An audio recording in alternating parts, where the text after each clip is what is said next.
자, 미국 증시의 마감 동향부터 확인해 보도록 하겠습니다. 클로징 벨 나오고요. 장혜진 앵커 3대 지수가 어떻게 마감됐을까요? 네, 현지 시간 19일 상승 출발했던 미국 3대 지수는 일제히 하락하면서 문을 닫았습니다.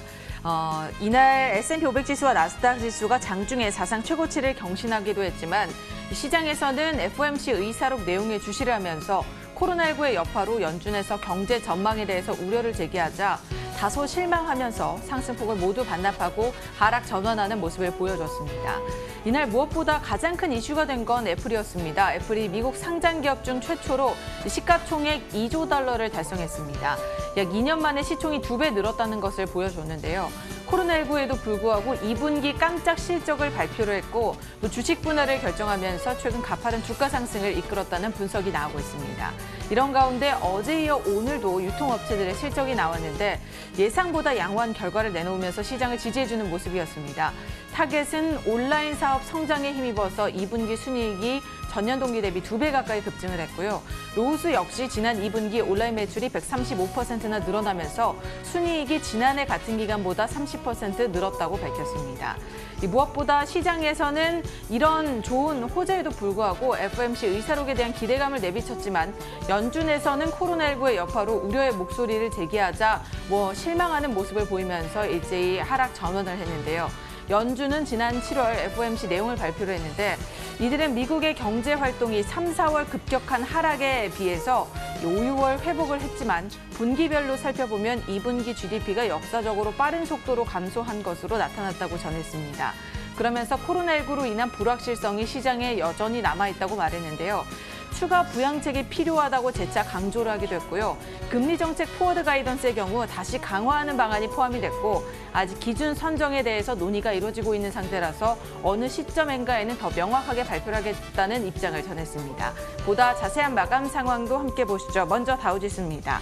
이날 상승하는 그런 흐름을 보이다가 장 막판에 미끄러지면서 상승폭을 모두 반납했습니다. 0.3% 빠지면서 27,692포인트에 거래 마쳤습니다. 이어서 나스닥 지수입니다. 방향성을 조금 잡아가지 못하는 나스닥 지수의 모습을 볼 수 있겠는데요. 0.6% 가까이 빠지면서 11,146포인트에 거래 마쳤습니다. 마지막으로 S&P 500 지수까지 함께 보시죠. 0.44% 하락해서 3,374포인트에 거래 마쳤습니다.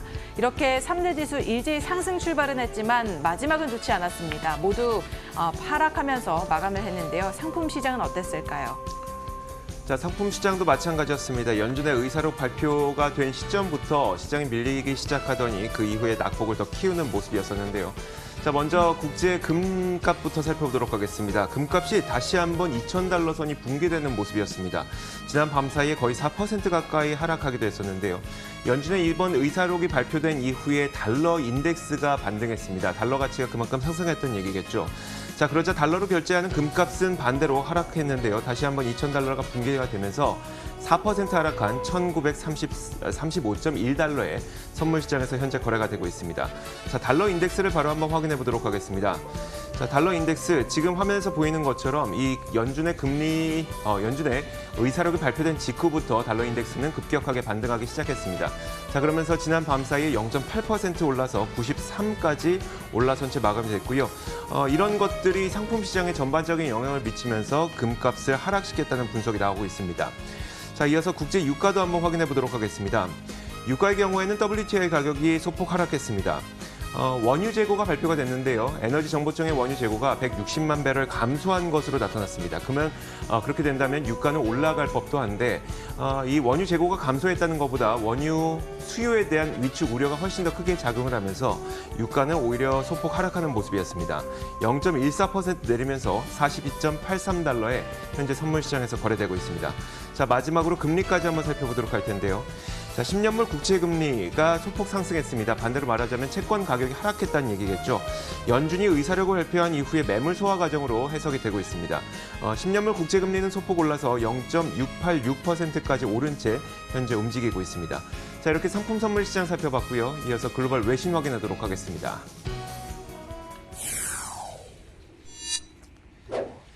자, 어제 시장에 주목을 받았던 몇 가지 외신 살펴보도록 하죠. 첫 번째 소식부터 볼까요? 네, 전날에 이어서 이날도 S&P 500 지수가 장중에 사상 최고치를 경신했습니다. 이날은 3,399포인트까지 올랐는데요. 이를 두고 파이퍼 샌들러의 상임 기술 분석가인 크레이그 존슨이 S&P 500 지수가 사상 최고치를 경신한 이후에도 계속해서 상승세를 이어갈 수 있다라는 전망을 내놨습니다. 아직까지 추가 상승 여력이 남아있다라는 설명인데요. 그는 당초 올해 연말 S&P 500 지수가 이 목표치를 3,600으로 제시를 했지만 3,600은 이제 낮은 수준으로 보인다면서 이보다 더 높이 올라갈 수 있다고 말을 했습니다. 특히 정부와 연준의 추가 부양책에 힘을 입는다면 상승 여력은 충분히 발생할 수 있다라고 덧붙였는데요. 또한 원유와 금속 산업의 흐름을 봤을 때 경제는 꾸준하게 계속해서 회복을 하고 있다는 것을 확인할 수 있었고 조만간 추가 부양책이 나와줄 것으로 또 기대가 되기 때문에 S&P 500 지수에 대한 긍정적인 전망을 내놓았다라는 그런 평가입니다. 전문가는 시장의 선행 지표들이 생각보다 매우 잘 나오고 있고 경제 회복을 증명해주고 있다면서 이 연준이 계속해서 accommodative, 협조적인 태도를 보일 것이기 때문에 하반기에는 순환 매장세가 예상되고 시장은 또 여기에 따라서 아웃퍼폼할 것으로 기대가 된다라는 그런 말을 했습니다. 한편 일각에서는 주요 지수들의 최고치 경신을 두고 증시와 실물 경제 간의 괴리가 굉장히 크다라는 그런 지적을 하기도 했는데요. 주요 빅테크 기업들이 S&P 500 지수와 나스닥의 최고치 경신을 견인했다는 것입니다. S&P 500 소속 기업 중 40% 이상이 주가 하락 이후에 이전 수준을 회복하고 있지 못하고 있는 점을 참고를 해야 된다면서 약간의 경계론도 제기가 되고 있습니다.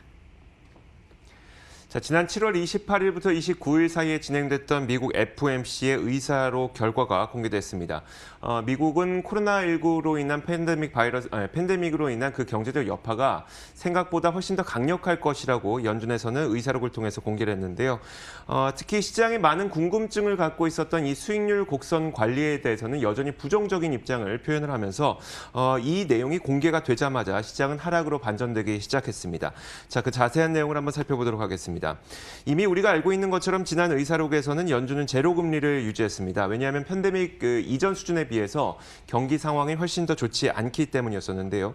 연준에서는 팬데믹 이벤트가 사라지고 연준이 목표했던 목표치, 고용과 실업률 그리고 물가 목표치 이런 것들에 다다를 때까지 제로 금리를 유지할 것이라는 입장을 유지했습니다. 이 부분은 괜찮았었는데 다만 수익률 곡선 관리에 대한 내용이 조금은 약간 그 시장에 부정적인 영향을 미친 것으로 분석이 되고 있습니다.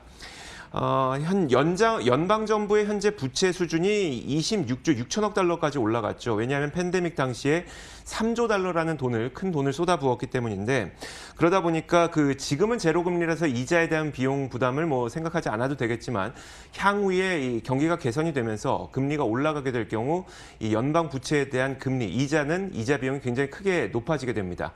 이 때문에 수익률 곡선 관리를 해야 된다는 시장의 목소리가 있었는데요.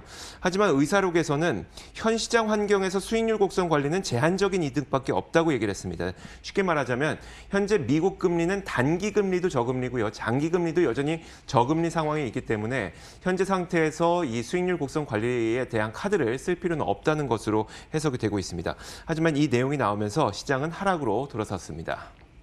네, 다음으로 종목 소식 이어갑니다. 애플의 소식인데요. 이날 가장 이 시장에서 주목을 했던 소식이죠. 애플이 미국 상장 기업 가운데서는 최초로 시가총액 2조 달러를 달성을 했습니다. 이로써 2조 달러 클럽을 열었다라는 그런 평가들이 나오고 있는데요. 애플의 주가 장 초반에 주당 467.84달러까지 올랐는데 시가총액 2조 달러에 해당하는 주가인 467.77달러를 넘어선 것입니다. 현재 상황은 어떤지 확인을 해보면요. 약간은 빠졌습니다. 0.13% 올라서 462달러 선에서 거래를 마쳤습니다. 지난 2018년 8월이죠. 애플이 시가총액을 2조 달러를 돌파한 이후에 약 2년 만에 2배로 늘어난 것입니다. 특히 지난 3월에 기록했던 올해 저점에 비해서는 약 5개월 만에 2배 이상 이렇게 주가가 폭등을 한 건데요. 최근 가파른 상승세를 또 보이고 있습니다. 이로써 애플의 사업 구조가 코로나19에도 불구하고 굉장히 좋았다. 그만큼 회복력이 강하다는 점도 증명이 됐습니다. 지난 2분기 매출 역시 지난해 같은 기간보다 11% 늘어나서 600억 달러에 달했고 순이익은 112억 달러를 넘어서면서 깜짝 실적을 공개해서 투자자들의 신뢰를 재구축하는 데 성공을 했습니다. 여기에 주식 분할 얘기까지 나오면서 이 주식 분할을 하는 것에 대한 기대감까지 일면서 투자자들이 이 애플에 굉장히 많이 투자를 하고 있는 것으로 나타나고 있는데요.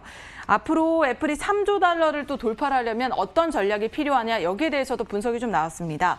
주당 701.65달러를 넘어서야 하는데 단기간에 일어날 가능성은 적지만 앞으로 출시가 될 5G 폰이 강점이 될 것이다, 핵심이 될 것이다라는 그런 분석도 제기가 되고 있습니다. 자, 타겟이 실적을 발표했습니다. 온라인 매출이 3배 가까이 급증한 것으로 나타나면서 타겟 주가도 지난 밤 사이에 12% 넘게 급등했습니다. 최근 월마트와 타겟 등 대형 유통업체들의 실적이 발표되고 있죠. 지난 화요일에는 월마트가 온라인 매출이 2배나 늘었다고 발표를 하면서 발표를 했었는데 타겟이 지난 밤 사이에는 이 온라인 매출이 195%라고 친다면 이제 거의 3배 가까이 온라인 매출이 는 건데요. 온라인 매출이 이렇게 3배 가까이 늘었다고 발표를 하면서 주가도 크게 올랐습니다. 사실 최근부터, 그러니까 팬데믹 이전부터요, 온라인 매출, 온라인으로의 전환을 잘 하고 있는 기업들은 살아남고 온라인 전환에 실패한 백화점과 같은 그런 기업들은 파산보험 시책에 들어갈 정도로 온라인 전환이 그 기업의 수명을 좌우할 정도로 굉장히 큰 요인이 되고 있죠. 자, 이런 가운데 타겟은 이번 실적 발표를 통해서 온라인으로의 전환이 성공적인 것으로 받아들여지고 있습니다. 타겟의 CEO인 이 브라이언 코넬은 모든 카테고리에서 성과가 좋았다고 평가를 내렸고요. 다만 향후 실적에 대해서는 불확실성이 가득하다고 지적했습니다. 타겟의 최고 재무 책임자인 마이클 피델릭은 코로나19로 인한 불확실성과 역사상 최고 수준의 실업률, 자 그리고 정부 부양책에 대한 불확실성 이런 것들로 인해 여러 도전에 직면해 있다고 얘기를 했는데 자 이번 실적을 어떻게 봐야 될지 잠시 후 2부에서 저희가 더 자세하게 짚어드리도록 하겠습니다. 자 이렇게 지난 밤 사이에 나왔던 여러 가지 글로벌 뉴스 살펴봤습니다. 맨해튼 나우 이어가도록 하겠습니다.